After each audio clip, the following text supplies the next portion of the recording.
Pasar al segundo punto de la reforma y vamos a invertir el orden de oradores. Vamos a comenzar por el diputado Pablo Abdala y hacemos referencia, como les decíamos, a este segundo punto que establece que la ley podrá establecer para quienes hubieran sido condenados por delitos graves que se determine la pena de reclusión permanente, la que podrá ser revisada por la Suprema Corte de Justicia, quien podrá decretar su libertad luego de cumplidos 30 años de reclusión. Comenzamos con su argumentación, diputado Abdala.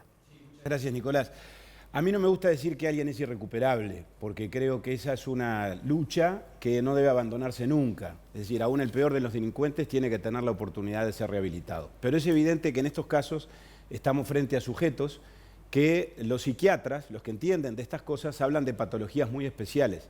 Hablan de circunstancias de individuos que cometen delitos de tal gravedad que no son conscientes ellos mismos del mal que están propagando. Que no tienen remordimiento por el delito y el tenor de la acción que están cometiendo. Estamos hablando precisamente del abuso sexual o la violación de un menor con consecuencia de muerte, del sicariato, que es el homicidio a cambio de dinero, y del homicida múltiple, es decir, de aquel que comete 1, 2, 3 o varios homicidios consecutivos. Frente a eso, nosotros estamos planteando, como lo han hecho otros países democráticos donde se respetan los derechos humanos, la pena de reclusión permanente revisable, que no es cadena perpetua, porque la perpetuidad está limitada por la circunstancia de la revisabilidad.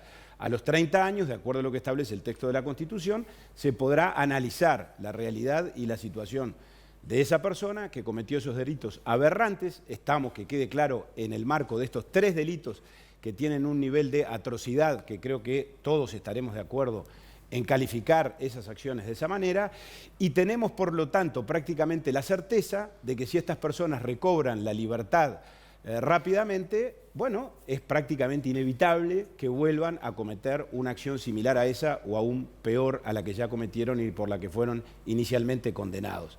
Esta es una medida que en los países de Europa, por ejemplo, se ha extendido ampliamente y que es compatible, repito, con una perspectiva de derechos humanos. Así lo determinó, por ejemplo, en la Unión Europea, el Tribunal de Derechos Humanos de la Unión Europea, precisamente. Le agradecemos por respetar los tiempos, diputados. Ahora es momento de Juan Sereta. Adelante. Bueno, la propuesta de la reclusión permanente revisable, en primer lugar, no agrega mucho a lo que ya tenemos. Hoy tenemos como pena máxima en el Uruguay 30 años más 15 de medidas asegurativas o eliminativas. Quiere decir que estamos hablando de los 45 años. En este caso se propone 30 años más la posibilidad de revisarlo. En primer lugar, parece una propuesta oportunista en cuanto al anuncio de combatir la inseguridad, pues son muy pocos los delitos que se cometen en este sentido. Por lo tanto, la incidencia que tendría en la inseguridad que todos los uruguayos sentimos, sería absolutamente mínimo. Simplemente entendemos que cumple el rol de despertar el estado emocional que este tipo de delitos nos provoca a todos. Razonablemente todos nos escandalizamos ante estos delitos aberrantes, pero hacerle creer a la gente que esto va a incidir en la inseguridad es absolutamente ridículo. Por otro lado, además promueve definitivamente una concepción de la rehabilitación que confunde los términos, pues se exige asegurar la rehabilitación de las personas.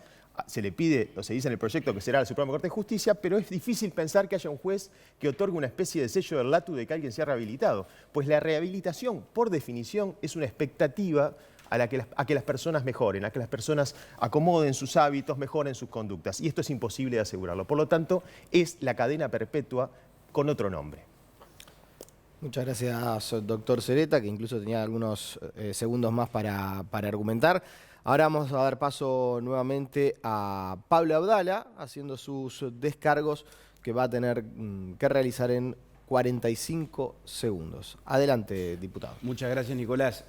Hablar de oportunismo, en todo caso, es calificar la intención de los que estamos promoviendo la reforma.